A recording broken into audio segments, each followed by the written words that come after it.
विषय व्यवस्थित सगळं सांगितले तुम्हाला. खत म्हणजे काय सगळं सांगितलं. आपल्याकडे चर्चा नको, मग तेवढा वेळ होणार आहे मात्र.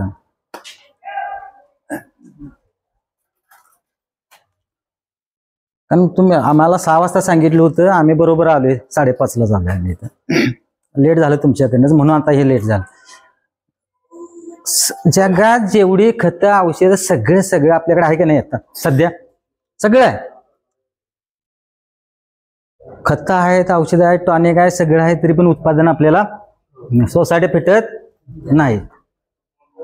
नुसतं नवं जुनं. 31 मार्चला धरणीने 2 तारीख एप्रिलला हे काय कशासाठी आहे?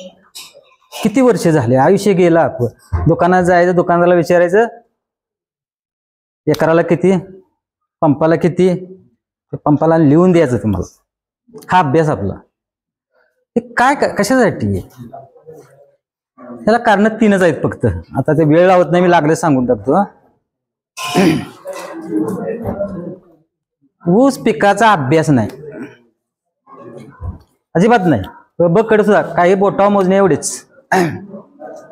अभ्यास, भांडवल म्हणजे सोसायटीनं चेक मिळाल्यावर खतं घालायचे किंवा उधारीत घ्यायची. दुकानदारांची काय काशी घातली आहे दुकानदारांनी की नाही, आता ते चुकून हे आले. प्रत्येक उधार तिथं. परिस्थिती फार डेंजर आहे दुकानदारांची. आणि व्यावसायिक दृष्टिकोन, या 3च गोष्टी. भांडवल 50,000 पाहिजे. आता हे ऊस करायचं म्हणले बघा, पूर्व मशागत, बियाणे निवड, बियाणे प्रक्रिया, सरी अंतर, लागण पद्धत, आंतरपीक, आंतर मशागत, खत व्यवस्थापन, पाणी. मी व्यवस्थापन म्हणतोय. व्यवस्था म्हणजे दुकानात नेली 4-8 पोतीने नेऊन टाकली, ही व्यवस्था झाली. व्यवस्थापन म्हणजे त्याला वर्षभर ते मिळायला पाहिजे पिकाला. आपण जसं रोज जेवतो तसं पिकालाही रोज लागतं. तुम्ही बघितले कधी ते खाते काय सांगताय ते? तसंच पाणी व्यवस्थापन झालं पाहिजे. नुसतं मोटर चालू केली आणि कोल्हापूरला गेला, रिमोटवर बंद केली, 4थ्याच्या रानाची खत तुमचं. आणि रोग कीड व्यवस्थापन, हे 9 विषय हे लक्षात ठेवा. दरवर्षी तुमची बोर्डाची परीक्षा येईल. सगळं खतावर जर उत्पादन असतं तर 40 टनाला समजा यांनी 10 पोती टाकली तर 80 टनाला ह्याने 20 टाकली असते, बरोबर ना? 120 टनाला 30 पोती, 160 टनाला 40 पोती असं टाकलं असतं की. पूर्व मशागत व्यवस्थित केली तर 2-4 टन वाढेल. बियाणे निवड चांगली असेल तुमचे तर 2-4 टन वाढेल. शरीरातलं अंतर व्यवस्थित असेल, ह्या प्रत्येक ह्याच्यातून उत्पादन वाढत असते. नुसत्या गणिताच्या पेपरला 100 पैकी 100 पडले आणि बाकीच्या विषयाला 35, 40, 42, 48 100% मार्क होतील. त्या पद्धतीने त्या इतर विषयांना पडायला पाहिजे ना. गणितला 100 पडले तर काही 80, 85, 90 असे तरी पडायला पाहिजे ना. तेव्हा कुठं ते 80-90% मार्क पडते. तुमचं नुसतं खतावर नाही होत. याचं तुम्ही अभ्यास केल्याशिवाय होऊ शकत नाही. तुम्ही किती वर्ष किती अजूनही करा, नाही होणार. तुम्ही अभ्यास करायलाच लागणार. सरांनी मागे सांगितलं खत कसं उचल होती हे सगळे सांगितलं. हे नुसतं ऐकायचं आणि सोडून द्यायचं नाही चालणार. तुमच्यात बदल हा व्हायलाच पाहिजे, नाहीतर नाही. मग हाय असं सोसायट्या हाय तसंच. माझ्या दृष्टीनं 40 टन काढणारा नापास, 41 ते 60 नुसता पास, 61 ते 80 डिस्टिंक्शन आणि 81 ते 100 बाबा टॉपर. आणि 100 टनाच्या वरचा मग ते काय म्हणा तुम्ही, गोल्ड मेडल, सिल्वर मेडल. 40 वाले नापास, एवढं लक्षात ठेवायचं. 61 नुसतं काटाव पास. 60 टन काढलं तर तुमचा नुसता रोजगार राबलेला वर्षभर का नाही त्याची हजेरी पडते. 80 टन काढलं तर कुठेतरी 20 टनाचा नफा तुम्हाला, बरोबर नाही? मग तुम्ही ठरवायचं आता बदल. आता एवढं लक्षात घ्या, एवढं सगळं करतोय आणि आपल्यात बदल होत. आता जरा काहीतरी बदल करायला पाहिजे का नको? तुम्हाला काहीतरी भाग घ्यायला पाहिजे का नको त्याच्यामध्ये बदल करायसाठी? कोणाला तरी विचारायचं काय घातलंय, मग त्याचं बघून ते जमीन काय सगळ्या सारखी आहेत का? सगळे डोस एकसारखे नाही. डोस कुठले? हे डोस, हे रासायनिक खताचे डोस नाही. हे डोस आता हे फिक्स आहे, हे तुम्हाला उपलब्ध स्वरूपात मिळणार तुम्हाला. बाकीच्या खतात असं नाही डोस. 2 लिटर देणारी म्हैस 4 लिटर देणारे 8 लिटर 16 खाद्य वेगवेगळं आहे का नाही हो? का सारखं आहे सारखं? म्हणजे त्या 16 लिटरच्या म्हैशीला दूध देते त्याच्या मानाने तिला खाद्य, तसं 40 टनापेक्षा 60 टनाला ज्यादा लागणार का नाही? 60 पेक्षा 80ला ज्यादा लागणार. पण ते नुसतं टाकणं नाही, ते पिकाला मिळायला पाहिजे. तुम्ही फक्त एक जबाबदारी म्हणून टाकायचं आणि रिकाम व्हायचं. सगळा अभ्यास करा व्यवस्थित. आता हे पूर्व मशागत म्हणजे काय? तुम्ही म्हणणार पूर्व आडवी उभी नांगरट केली सऱ्या काढल्या आणि ते कारखान्याला लवकर नोंद व्हायसाठी गडबडीत लागण करणे ही पूर्व मशागत तुमची. तसं नाही. पूर्व मशागत म्हणजे आपल्याला अपेक्षित उत्पादन, बाबा मला 60 टन काढायचं 80 टन काढायचं आहे, त्याच्यानुसार ती जी करावी लागणारी तयारी सगळी त्याला पूर्व मशागत म्हणतात. मग त्याला जमिनीचा ताकद कळायला पाहिजे, आपल्या जमिनीची ताकद कळायला पाहिजे की किती बाबा माझ्या जमिनीचं किती ताकद आहे. मग ते कशासाठी, ते कशावर समजणार? माती परीक्षण. बरोबर. आता माती परीक्षणला ती माती पण त्या प्रकारे काढायला पाहिजे सायंटिफिक पद्धतीनं. ते 5-6 ठिकाणी असं फियाकरचं नागमोडी वळणात खड्डे काढायचं, झाडाच्या खालची काढायची नाही, हे सगळे प्रकार आहेत. आणि ती माती जर व्यवस्थित तुम्ही नाही काढली तर रिपोर्ट काय करायचं? तो असे आहेत बऱ्याच जणांचे रिपोर्ट आपलं ते फाईललाच आहे. कधी बघितले? नुसतं रिपोर्ट आणि दाखवायचं आम्ही माती परीक्षण केलं. कशाला ते? आता माती परीक्षणला बाळासाहेबांसारख्याने मशीन आणले. किती किंमत आहे होती? 80,000. मशीन आणले डायरेक्ट तिथं मशीनमध्ये डायरेक्ट द्यायचे, पैसे द्यायचे, खर्च करायला पाहिजे, तुम्हाला कळायला पाहिजे. आणि माती परीक्षणाचा रिपोर्ट ह्यो तुम्हाला नांगरटीच्या अगोदर कळायला पाहिजे. नांगरट व्हायच्या अगोदर. नंतर भरणी करून काय उपयोग नाही. रिपोर्ट का उपयोग आहे? तुमचा पाया जर मजबूत करायचा असेल तर तुम्हाला माती परीक्षणाचा रिपोर्ट अगोदर पाहिजे. मग समजा 5 आला पीएच 5 आला. आता पीएच म्हणजे काय? पीएच म्हणजे काय? सरांनी मग काय सांगितलं? ओसी, पीएच आणि ईसी, इलेक्ट्रिक कंडक्टिव्हिटी, सरांनी सांगितलं मगाशी. बरोबर. पीएच म्हणजे काय? तर सामो म्हणजे काय? पीएच. आपल्या शरीराचं नॉर्मल टेम्परेचर 98.6 फॅरेट म्हणजे 37 सेंटीग्रेड. आपण सगळे हिंडू शकतो, फिरू शकतो. जे आहे आता तुमचं 98.6 आहे म्हणून सगळं व्यवस्थित बसलाय, सगळं ऐकताय, सगळं चाललंय व्यवस्थित. जरासा पॉईंट म्हणजे 4 वाढलं 99 झालं तर अंगात कणकणी, अर्धा टक्का पण नाही. 0.4 99 कणकणी अंगात कसार मारते का नाही?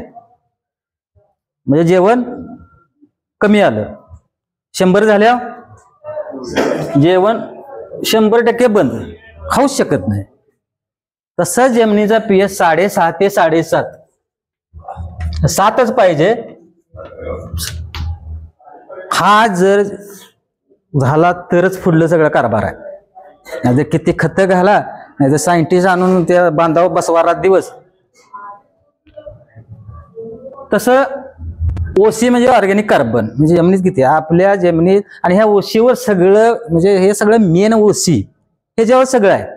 ओसी म्हणजे सेंद्रिय कर्ब किती आपल्या, म्हणजे जसं आपल्या अंगात रक्त म्हणजे 11 ते 14 असतंय ना, तसं जे रक्त किती म्हणजे ओसी ऑर्गॅनिक कार्ब ह्याच्यावर सगळा खेळ आहे पुढला. म्हणजे जेवढा ओसी आता आपल्या जमिनीचा 0.3 म्हणजे रुपयातलं 30 पैसे 0.3 3 नव्हे 0.3 एवढा आहे. ह्यो कमीत कमी 1 पाहिजे. 1 ते 3 1 पाहिजे. आता आहे 0.3 तर सगळं घडणार. आपल्याला सेंद्रिय बी घालायची सवय नाही, कंपोस्ट घालायची सवय नाही. आणि घातलं तर मग सरांनी सांगितलं गाडीतलं न्यायचं, 2-4 ट्रॉल्या घालायच्या, अर्धवट कुजलेलं सगळी बुरशी त्याच्यामध्ये, इथली बुरशी उचलायची नाही शेतात टाकायची. हे पिकाला हे ऊस आहे आणि हे जे मुळे आहेत या खाली हे शोषून घेत नाहीत.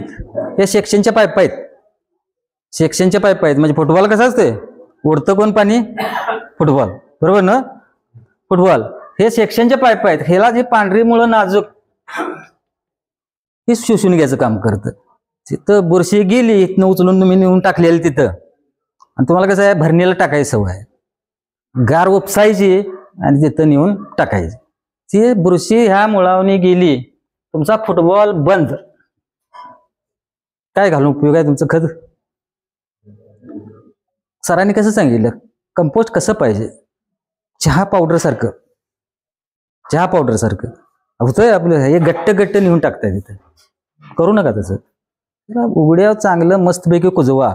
कारखान्याचे प्रेसमेट सरांनी मग सांगितले ते आदल्या वर्षी आणून ठेवा. आता जानेवारीपासून चालू होतंय ते ना, ते आणून ठेवा. ते हे करा तुम्ही, ते तुमचं लागण लावताना तुमची तयारी कंपोस्ट टाकायची. काय उपयोग नाही त्याचे. अगोदर आणा 20 टन 40 टन 50 टन आणि 1 एकरामधलं 5 गुंठे जमीन पाडा. खरोखर सांगतो, हे कंपोस्ट बिंपोस्ट करायला. आणि 35 गुंठ्यात 70 टन काढा. 40 गुंठ्यात 30-35 काढण्यापेक्षा का नाही, 35 गुंठ्यात 70, पण त्याला 5 गुंठे ठेवा बाजूला. त्याच्यामध्ये आणून वडा देतं आम्ही, आणि सर आणि टेक्नॉलॉजी देतील कसं कुजवायचं. ते कुजवूनच घाला. आदल्या वर्षी पुढच्या वर्षीची तयारी आत्ता पाहिजे. तुम्ही 100 काढणं सोपं आहे, अगदी सोपं आहे. पण तुम्हाला 30 ना 40 काढणं लय अवघड आहे. तुम्हाला 200 टनाचं बियाणं जरी आणून दिलं अमेरिकेच्या नासामधनं किंवा ह्याच्यातनं, तरी त्याला 30 ठेवणार तुम्ही. काही नाही. आता हा याचे 50-60 टन निघते ना. परवा लेक्चरला कुरुकलीच्या कोण होते परवाच्या लेक्चरला कोल्हापूरल्या? तुम्ही होता? नाही, हा तुम्ही होता सर. कुरुकलीच्या मेंबरने किती टन काय सांगितलं? गुंट्याला 2.25 टन. बरोबर, म्हणजे एकरी 90 टन. मग कुरुकली 90 टन येते ना, आपल्याकडे का नाही? तुमचे माणसं आहे, आमच्याकडे पाऊस जास्त, आमच्याकडे पाऊस कमी, आमच्याकडे हेच जास्त. ही कारण नुसतं आपल्यावर ढकलायचं दुसऱ्या. जोपर्यंत तुम्ही अभ्यास करत नाही, 50,000 भांडवल जर तुम्ही ठेवलं आणि ह्या गोष्टी सगळ्या ह्या 9 पेपर सांग, हे योग्य आणि योग्य, नुसतं योग्य नाही, योग्य आणि योग्य वेळ झालं पाहिजे.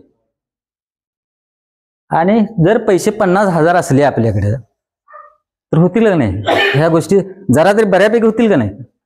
50,000 बँकेत ठेवलं, दाम दुप्पटला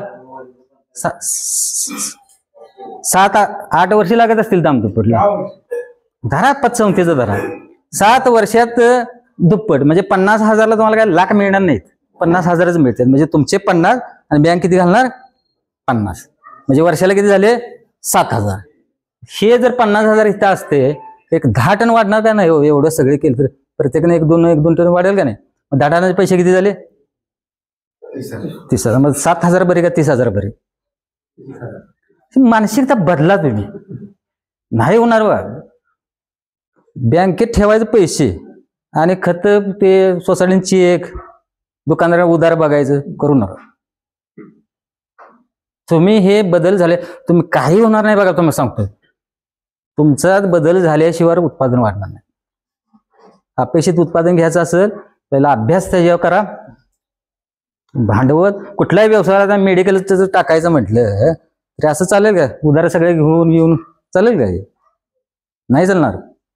त्याला काय करायला पाहिजे आपल्याला? ते केबिन वगैरे सगळे हे सगळे करायला लागणार का नाही? त्याला कुठं जर आणून तिथं कोपऱ्यात ठेवून चालेल का? चालेल. त्या पद्धतीने करायला पाहिजे. व्यवसाय म्हणून जावा.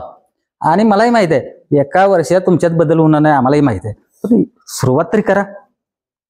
हे असं आम्ही लेक्चर देऊ, मागचं वाटतं मागचं हे 3रं लेक्चर माझं इथलं. बरोबर, त्या 5 वर्ष झाली असतील, त्या हेच सांगितलं. ते काय बदल झालाय? काही नाही झालेला. शेतीमध्ये आत्मीयताच नाही. आता सुद्धा युरियाचा रेट किती आहे? 280. आता मारा. आता मी तेच चेक केलं, $490 साहेब आजचा रेट. $490 पर टन युरिया. आता मग बघेल मारा किती. 490 गुणिले 87 करा आणि भागिले 20 करा. 2137 रुपये युरियाची किंमत आहे. भारत सरकार घेतं. हे तिथला अजून आणायचा खर्च वेगळा, म्हणजे 2200-2300 रुपये. तुम्हाला 200 सबसिडी येते. तर हे आता तेच चेक करत होतो मी. रोज रेट चेंज होतात. परवा किती होता? $442 होता. आज $490 झालाय. तर हे तुम्हाला ते 270-280ला आणि युरियाच्या मागांना खरोखर लागणार. सगळं बाद करून टाकलं युरियानं. म्हणजे तुमच्या पाया पडतो खरोखर. युरियाच्या नादालाच लागू नका. आम्ही सांगतोय ते करा. आता तुमचे प्रयोग थांबवा. खरोखर थांबवा. लय झालं आता ह्याच्यावर गेले आता. तर ही पूर्व मशागत म्हणजे आपल्या जमिनीची ताकद कळायला पाहिजे बाबा. 4 pH आपल्याला समजा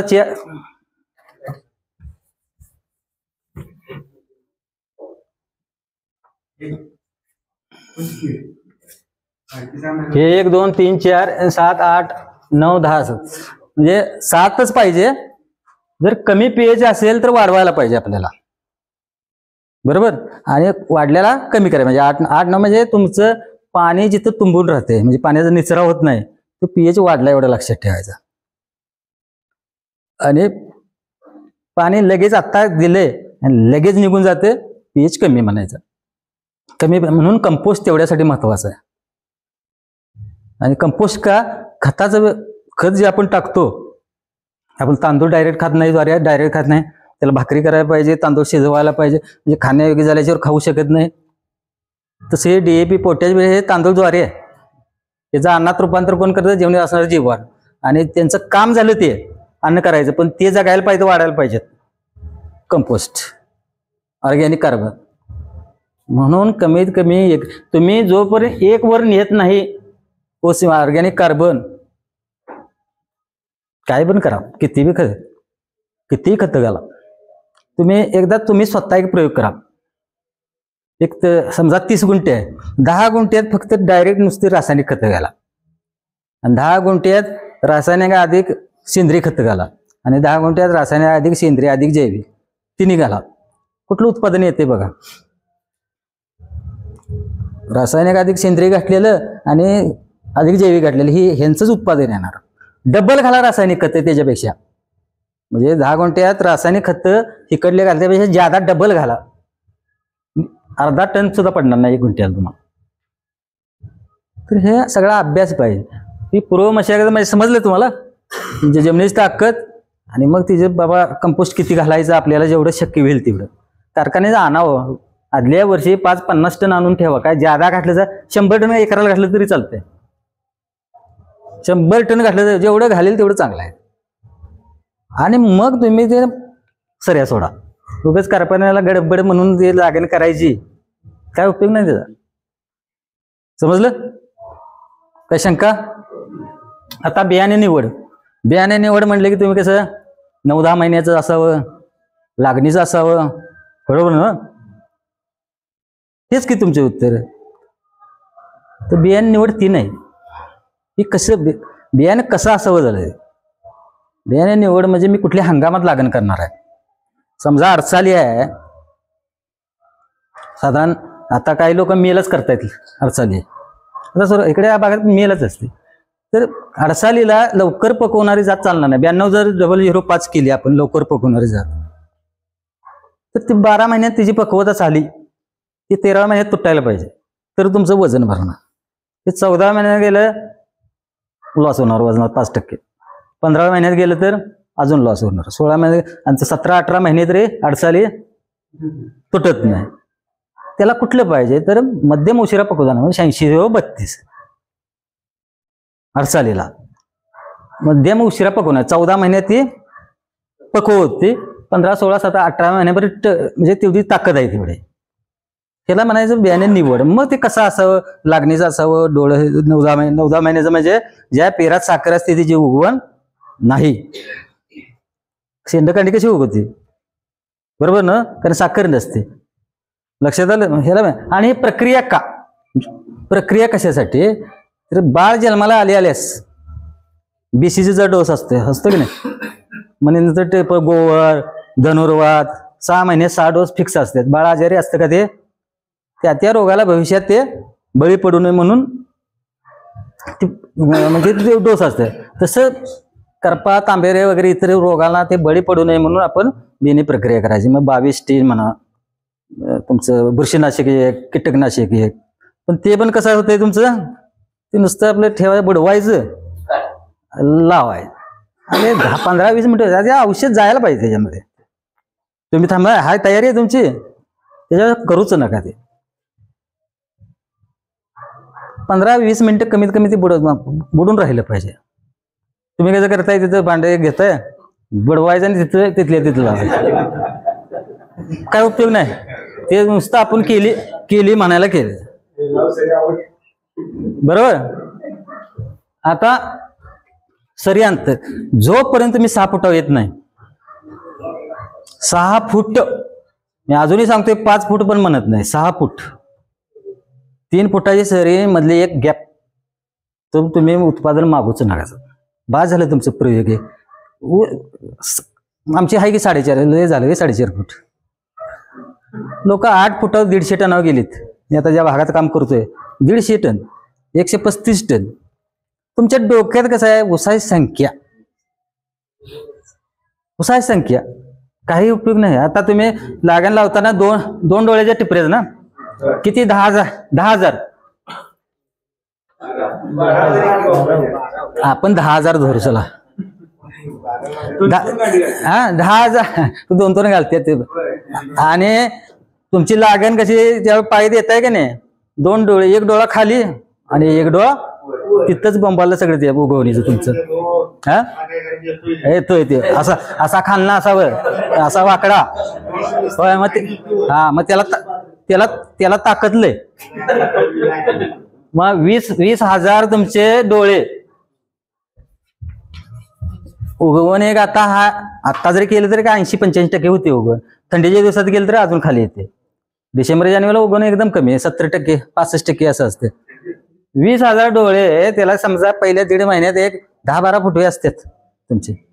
असे खुश असते, सगळे सरी भरलेले असते. बरोबर. मग 16,000चं ते 1,60,000, म्हणजे 16,000 उगवले तर ते 1,60,000 झाले आणि पहिले 16,000, म्हणजे 2 लाखाच्या आसपास आकडा जातोय. आता हे 2 लाखाचा नंतर तुटताना किती, 30,000, 35,000, 30,000, 35,000. मग एवढं आपलं उत्पादन कुठलं, ज्यावेळी तुटून ऊस जातोय ते उत्पादन. का हे 2 लाख आहे नाही, ह्याला खतबीत घालायचं सगळं, हे जे सगळी सेवा करायची आणि हे मरून जायचं, आणि शेवटी 30,000 किलोचा ऊस तुमचा मिळच नाही. हवाच आणि सऱ्या अपुऱ्या असल्यामुळे तुमच्या हवा खेळते. नुसतं खत आणि पाणी उपयोग नाही, त्याच्यावर हवा. आपण जसं जेवतो, पाणी पितो, तसं ऑक्सिजन पाहिजे काय, पाहिजे का नको. 8 दिवस आपण अन्नातून जगू शकतोय, पण हवा ऑक्सिजन नसल्यावर 1 मिनिट जर जगेल का. तसं त्या हवा, म्हणून तुमच्या ह्याच्यानं हवा खेळती राहत नाही. हे सुरुवातीला ठीक आहे, लहान ऊस आहे तेव्हा हवा खेळती असते तुमची, चालतंय. त्यावेळी वाढ फास्ट असते बघा. एकदा मे सपला, पाऊस चालू झाला की सगळं काय हो, कशासाठी करायचं. पाण्याचा निचरा झाला पाहिजे. आता बघा, ज्या जमिनीत कसं पाणी तुंबले दिला ऊस बघा, हाय चांगला हाय, होऊच शकत नाही. जिथं पाणी तुंबलं सरी खाली ऑक्सिजन जाऊच शकत नाही मुळापर्यंत, आणि मुळाला ऑक्सिजन नाही लागलं तर त्याचं सगळं अन्न बिन्न सगळं आपोआप बंद, आणि मग करपा तांबेरासाने मग भरणार. मग रोग प्रतिकार शक्तीच नाही त्याच्यामध्ये, अन्नच नाही. उपाशी माणूस असं कसं होती परिस्थिती.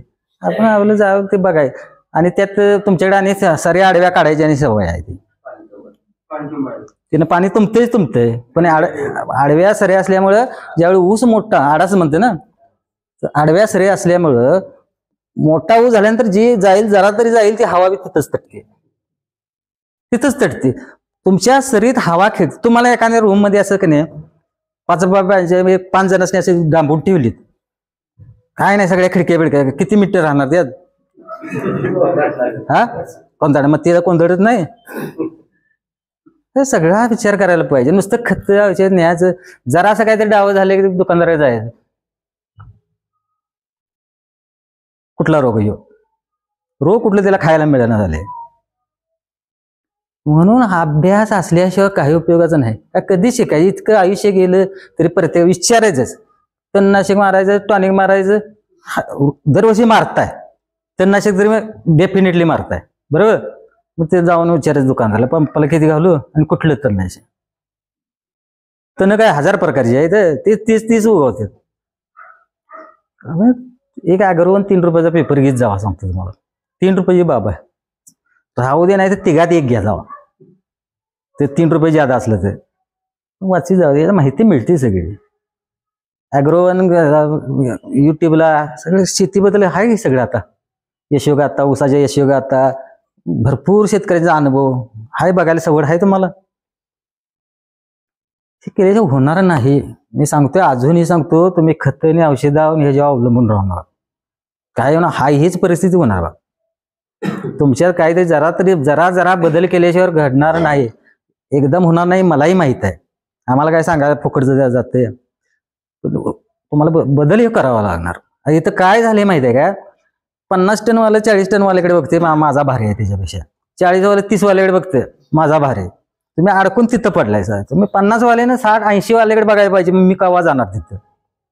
आणि त्या तिसरे 80 काढणार का नाही ते सांगित नाही दुसऱ्याला, का ते पुढं जाईल तो.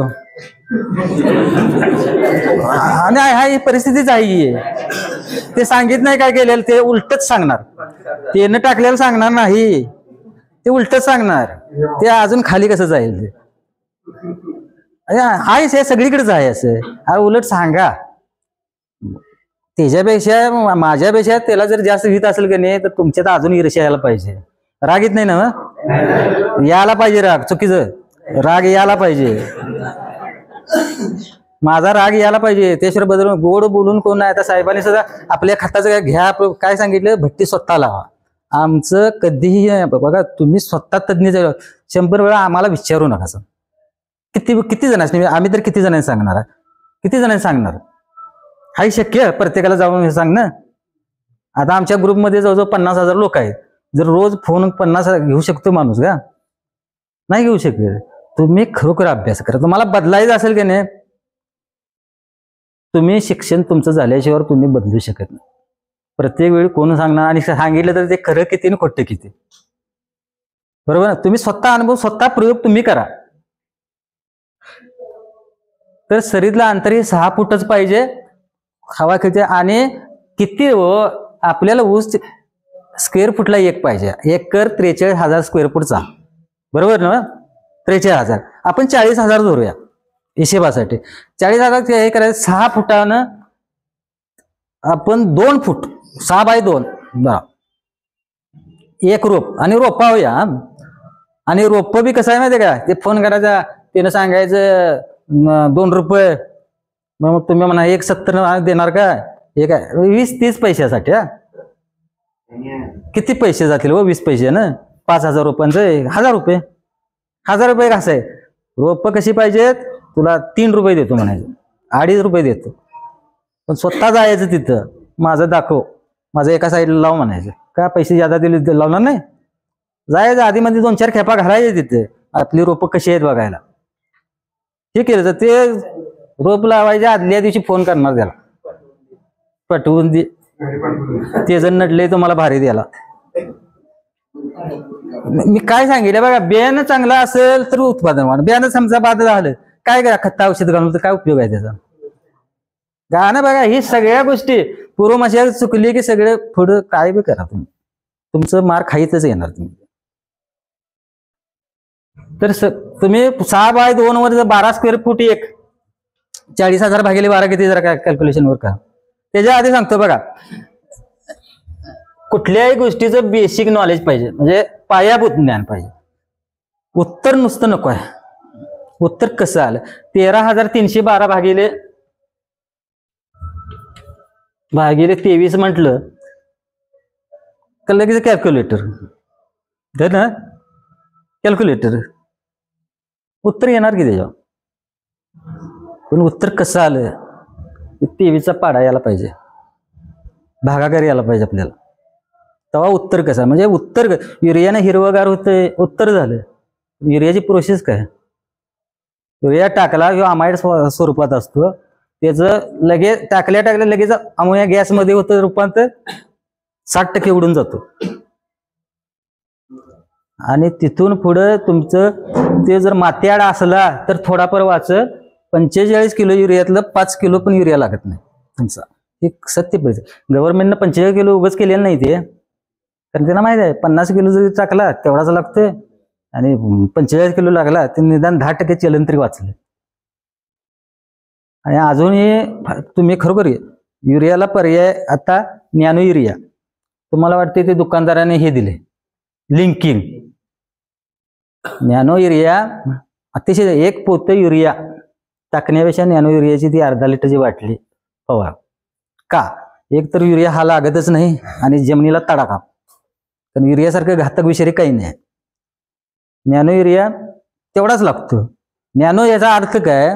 पहिलं ते टेप हे माहित आहे ते असं ठेवायचं गाण्याला, लाऊडस्पीकरला माहित आहे ना, असं ठेवत होते, त्याला काय म्हणत होतो आपण?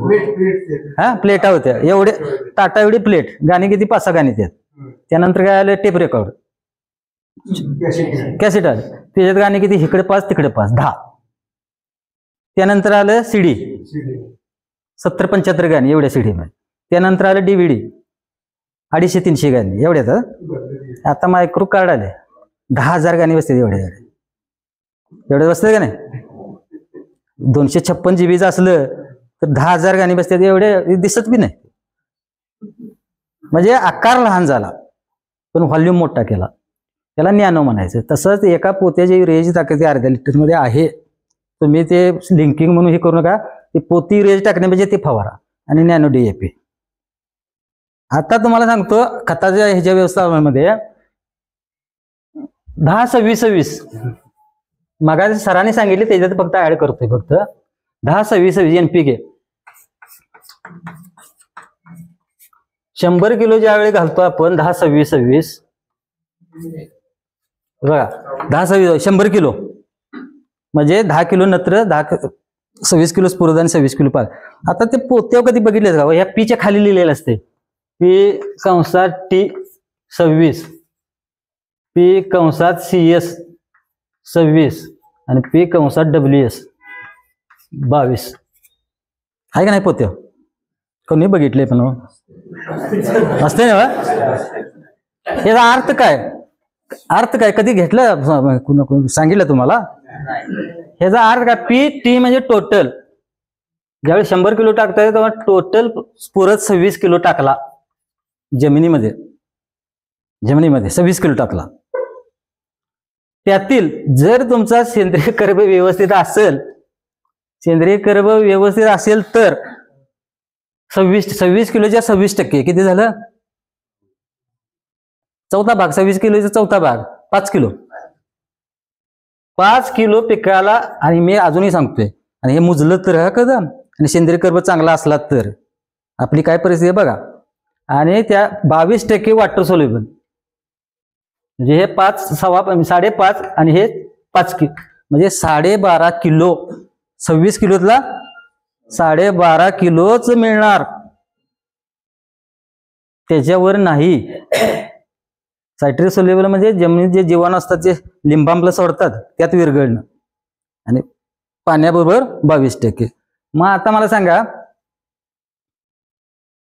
हे आपण टाकले 100 किलो, त्यातले नायट्रोजन निम्मा लागेल, निम्मा उडून जाणार. ते काय वायू आहे, मूलद्रव्य नाही. म्हणजे 5 किलो लागेल, 5 किलो उडून गेला. 5 किलो पण लागत नाही आपण विषय.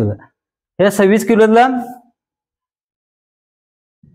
10 किलो, 10 किलो लागेल, 16 किलो गया. आणि पोटॅश 90%. काही वाटेल ते केलं सा, 90% तसाच जमिनीत. बघा तुमच्या माती परीक्षण कोणी काढलेलं असं बघा, 800 kilo per hectare, 1200 kilo per hectare शिल्लक उपलब्धच होत नाही. तर हे फक्त 60 किलो, म्हणजे 2 पोत्यातनं हे 26 किलो आहे. 26 किलोचे 10%, म्हणजे हे 3 किलो मिळणार, आणि बाकीचं 23 किलो वाया जाणार नाही, पडून राहणार जमीन बाद करीत. आपण अन्न किती दिलं? 100 कसं 62 किलो. सगळं आहे ना, 10-26 अन्न. भाताचं पोत काढल्यावर किती तांदूळ पडतात? किती पडतं? असाच प्रकार आहे. 70 किलो 100 किलो. तर आपण अन्न किती दिलं? 62 किलो. मिळालं किती? 5 आणि 10 15 आणि 3, आणि वाया किती गेलं? 23 आणि 16 39, 5 44. म्हणजे 62 किलो अन्न आपण दिलं, 18 किलो मिळालं पिकाला. ते बी 18 किलो कधी मोजलेला असलं तर, आणि सेंद्रिय कर्ब चांगला व्यवस्थित असेल तर उड्यावर टाकलं तर ते बी नाही, 18 बी नाही, मग 8 सुद्धा नाही. नाही खरं आहे ते, 8 सुद्धा नाही. मग 62 किलोतला 18 किलो मिळते. 24 वाया जाते म्हटल्यानंतर 3 पोत्यातलं 1 मिळते आणि 2 वाया जात.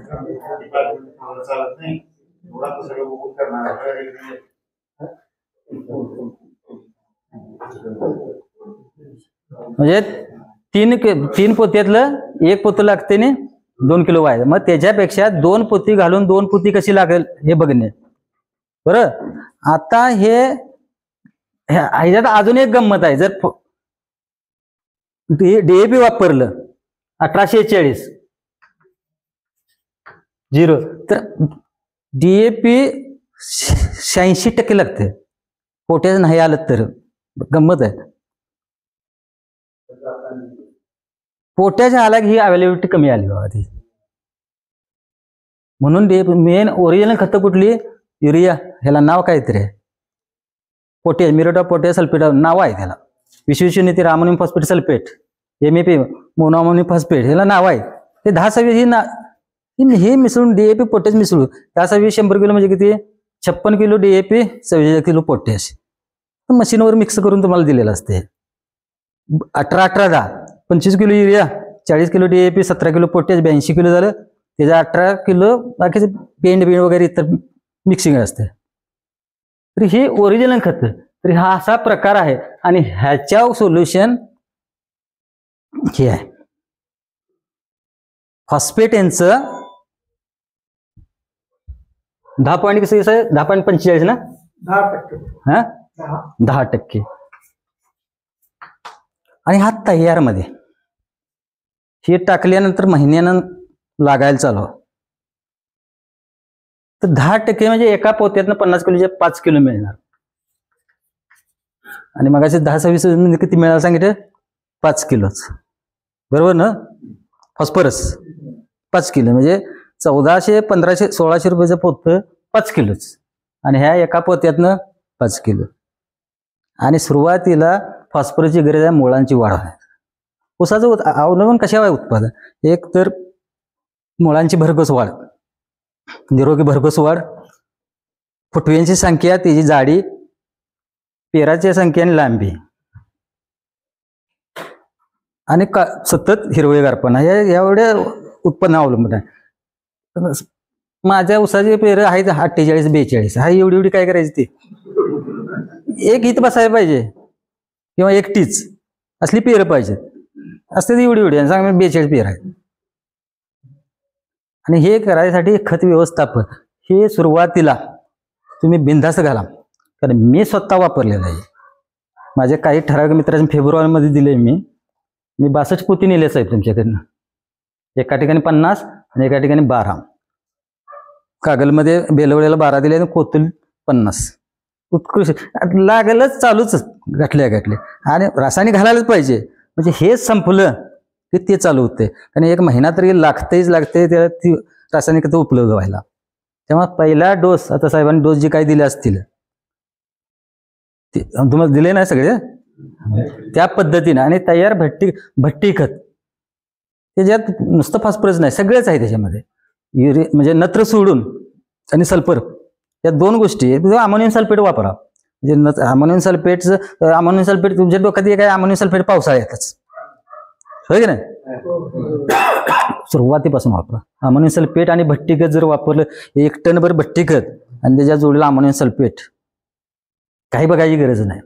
तरी पण तुम्हाला हे असेल तर रासायनिक खत त्यातलं थोडं कमी करा. तुम्हाला जरा असं इजतो, कॉन्फिडन्स इजतो पर्यंत पण वापरा. हे तयार अगदी रेडीमेड आहे तुम्हाला घातलं. आणि मग रासायनिक खत थोडी घालून म्हणजे हे संपतंय तोपर्यंत ते चालू होतं. एकदा रासायनिक खत कसं आहे महिन्यानंतर लागायला चालू होतंय आणि ते पुढे 3-3.5 महिने. तर अशा प्रकारे खताचं खरोखर अगदी नंबर 1 आहे हे सगळं काम तयारमध्ये. आणि करावेच. आणि मी सांगितले पण अभ्यास तो पाहिजेच. आता हे सरीतलं अंतर बघा 6 फूट आल्याशिवाय आपल्याला तर वेळ नाही आहे, नाही तर ते आपल्याला माहिती आहे 3 तास लागतात आपल्याला. सरीतलं अंतर व्यवस्थित वाढवल्याशिवाय आंतरपिकात तुम्हाला सांगायची गरज नाही. आता मला काय होतं, मक्का वगैरे कुठे दिसत नाही तुमच्याकडे, त्यामुळे त्यात तरी सुधारणा झाली आहे. पण ते किरकोळ सुद्धा किरकोळ घटच होते.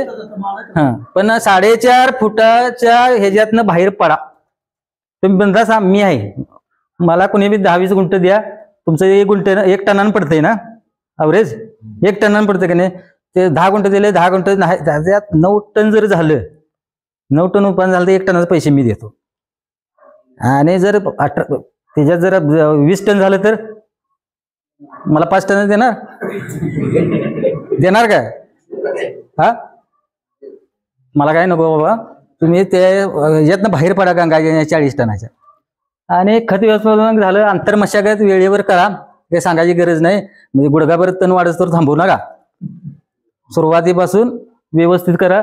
त्यानंतर पाणी व्यवस्थापन, ठिबक, फक्त पाण्यासाठी ठिबक नाही आपल्याकडे, काय पाणी भरपूर, ठिबकनं खत व्यवस्थापन भारी होतं. नुसतं खतासाठी, पाण्यासाठी नाही ठिबक. तुम्ही आता खत टाकली आणि पाणी दिलं, मला वाटतं महिन्याचा ऊस आहे, किती मुळ किती असणार मुळं? 5-6 इंच नाही, 5-6 इंच तर कुठलं, 3-4 इंच.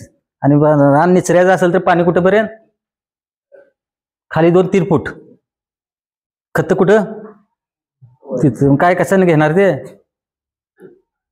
ठिबक. हा, किती जरी सांगितलं, हे जे खत मैदान सांगताय ह्याची किंमत काय आणि त्या बाकीची किंमत होती हे जरा सांगा. आता हा, आता बघा तुमच्या नाही लिहून दिले बघा, तुमच्या डोक्यात कसं आहे, उत्पादन खर्च कमी आणि उत्पादन कोण देणार तुम्हाला सांगा? उत्पादन पैसे खर्च कमी करायचे आणि उत्पादन जे शक्य आहे का ते? मी तुम्हाला म्हशीच उदाहरण, 16 लिटर वालीला उत्पादन खर्च लय, तुम्ही 2 लिटर वालीचं जर खाद्य घालीत बसलं तर देईल का ते?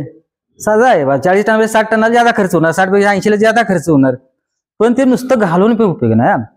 आम्ही सांगितलं आता डोस 100 टनाचा मी लिहून दिला, इथे काय सोप्पा आहे 100 टनाचा डोस लिहून दिला, सगळ्यांनी जाऊन टाका बघू येते का 100 टन, येईल 100 टन प्रत्येकाचं?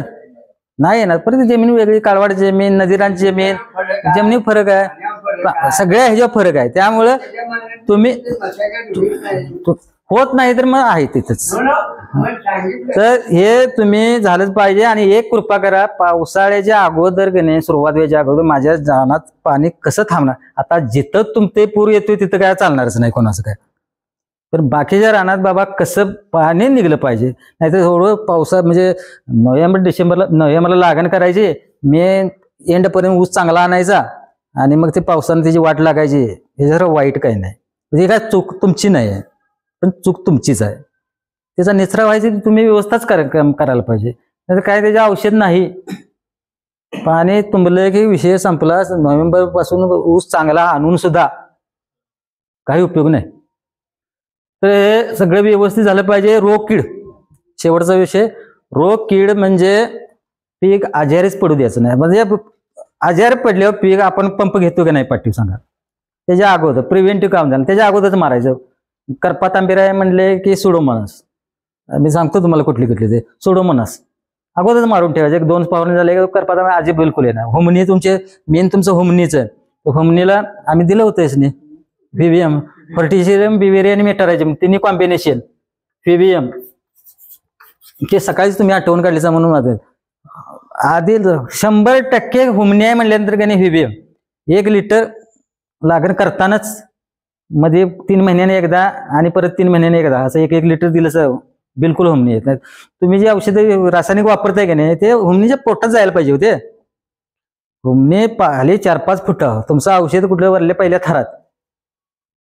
ही बुरशी जी आहे, ह्या तिन्ही बुरशी आहे, व्हॉर्टिशियम बुरशी आहे, बिवेरिया बुरशी आहे, मेटर आहे, ही बुरशी हुमणी जिथं असेल तिथं शोधित जाते ते आणि त्याच्या त्वचेवर राहून गणे म्हणजे जसं एड्सग्रस्त कसं म्हणजे खंगून मरतं तसे हुमणी तशा अवस्थेत मरून जाते. ते करायला पाहिजे ते. आणि खोड जर नसेल हुमणी फिक्स तर निदान ते 1 लिटर तरी घाला सुरुवातीला, म्हणजे तुमचा खोड किडा वाळवी वगैरे आहे की नाही त्याचा पूर्ण बंदोबस्त होईल. आणि बुरशीसाठी म्हणजे मग तुम्हाला सांगितलं मी हे बेनी प्रक्रियेला ते बंद करा आणि ट्रायकोडर्मा 1 लिटर आणि हे बिवेरिया हे सांगतो ते 1 लिटर हे जे आळवणी करा तुम्हाला हे करूच नका तुम्ही बेनी प्रक्रिया करूच नका. अशा प्रकारे बघा म्हणजे ह्याचं शेवटचं उदाहरण देतो. रोगकीडचं 2 पैलवान आहेत एकाच ताकदीचे कुणाला कोण कमी नाही. पुढल्या महिन्यात त्यांची कुस्ती आहे. एक जण त्यातला 8 दिवस ऍडमिट झाला, काय होणार? कोण जिंकणार? जे आजारी पडलेले नाही. तसं तुम्ही पिकाला आजारी नाही पडू दिलं तर उत्पादन 100% आहे. चला एवढं बोलू आम्ही.